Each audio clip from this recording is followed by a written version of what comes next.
बेटा एक टॉपिक और करा देते हैं, ठीक है।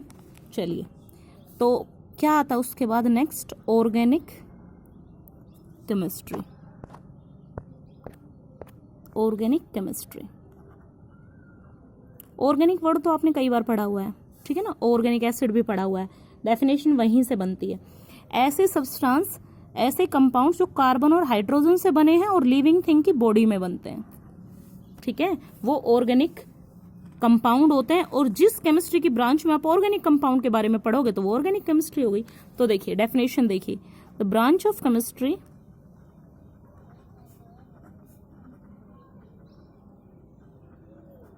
in which we study about organic compounds। about का मतलब सब कुछ, organic compounds, यानी कि वो कैसे सिंथेसाइज होते हैं, क्या उनकी फिजिकल प्रॉपर्टीज है, क्या उनकी केमिकल प्रॉपर्टीज है, वो सब कुछ उनके बारे में, तो वो आती है ऑर्गेनिक केमिस्ट्री। अब ऑर्गेनिक कंपाउंड क्या होता है, हाइड्रोकार्बन। देखिए कार्बन और हाइड्रोजन तो हाइड्रोकार्बन हो गया ना, हाइड्रोकार्बन और देयर डेरिवेटिव। डेरिवेटिव का क्या मतलब है, डेरिवेटिव का मतलब अभी बताते हैं आपको।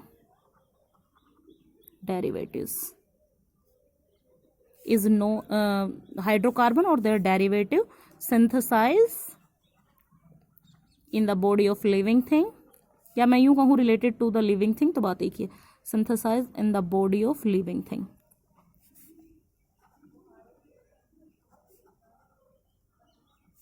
Is known as organic compounds, ठीक है। तो देखिए हाइड्रोकार्बन का मतलब है जस्ट जैसे मीथेन है, तो इसमें कार्बन और हाइड्रोजन बस दो ही चीजें हैं, तो वो चीज होती है हाइड्रोकार्बन। यानी कि ऐसे सब्सटेंस, ऐसे कंपाउंड जो सिर्फ कार्बन और हाइड्रोजन से मिलकर बने हो, तो ये तो हाइड्रोकार्बन हो गया। अब इसका स्ट्रक्चर कैसे है, ऐसे। अब किसी भी रीजन से एक हाइड्रोजन हटके यहाँ कुछ भी दूसरा ग्रुप या एटम आ जाए, जैसे OH, तो ये डेरिवेटिव हो गया। डेरिवेटिव क्यों, इसी से डिराइव किया गया है, इसी से निकला है, इसलिए ये इसका डेरिवेटिव हो गया। तो डेफिनेशन होगी, हाइड्रोकार्बन और their derivative related to living things is known as organic compound. और साइंस की जिस ब्रांच में आप ऑर्गेनिक कंपाउंड्स के बारे में पढ़ते हैं वो ऑर्गेनिक केमिस्ट्री। तो एग्जाम्पल आता है ग्लूकोज, फ्रक्टोज, दोनों का फॉर्मूला तो सेम होता है ना, C6H12O6। यूरिया का फॉर्मूला होता है NH2CONH2। देखिए इसका स्ट्रक्चर कैसे होता है, ये O जो होता है ना, C से डबल बॉन्ड करके होता है। हमेशा बॉन्डिंग का ध्यान रखना, कार्बन के 4 बॉन्ड बनने चाहिए, ठीक है ना, कार्बन के 4 बॉन्ड बनने चाहिए। तो देखिए नाइट्रोजन के 3, ऑक्सीजन के 2। तो देखिए ये लिखा ऐसे है, लेकिन इस लिखे को आप समझोगे ऐसे। आपको कैसे पता चला कि ये ऐसे है, नाइट्रोजन के 3 बॉन्ड, हाइड्रोजन एक ही बॉन्ड बनाता है, वैलेंसी की बात हो रही है ना, ऑक्सीजन 2 ही बॉन्ड बनाता है, कार्बन 4, तो सारी सिचुएशन ऐसे सेटिस्फाई होंगी। ऑक्सीजन बीच में आएगा तो कार्बन, देखिए अगर हम यूं करके कनेक्ट कर देंगे तो ये तो सारी की सारी गड़बड़ हो गई। हाइड्रोजन 2 बॉन्ड नहीं बनाता, कार्बन के 4 नहीं बने, तो ये चीजें हमें ध्यान में रखनी है। तो ये था आपका ऑर्गेनिक केमिस्ट्री और ऑर्गेनिक कंपाउंड की डेफिनेशन। उसके बाद एक छोटी सी डेफिनेशन आती है, वो भी कर लेते हैं। वाइटल फोर्स थ्योरी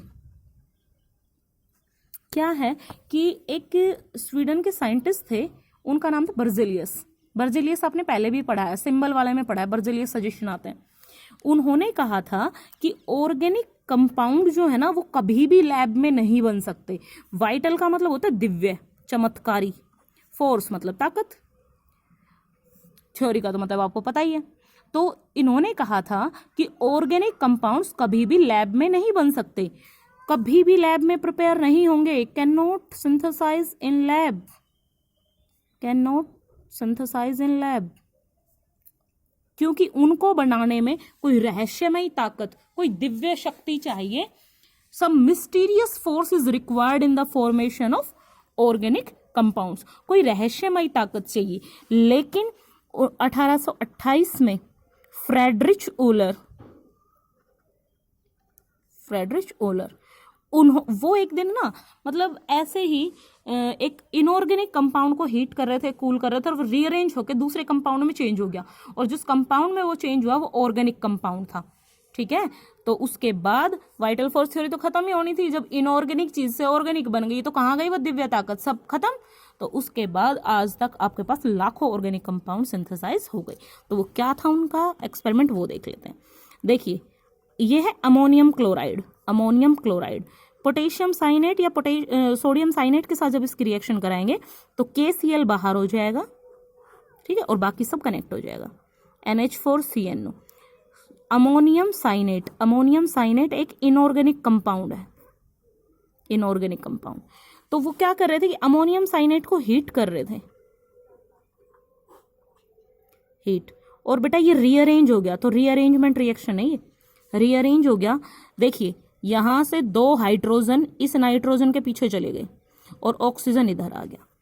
देख ध्यान से देख लो, 4 हाइड्रोजन है, 2 यहीं रह गए, 2 आगे चले गए और ऑक्सीजन यहाँ आ गया। तो ये बन गया NH2CO NH2 यानी कि यूरिया, जिसकी बात मैंने अभी अभी ऊपर की है, यूरिया।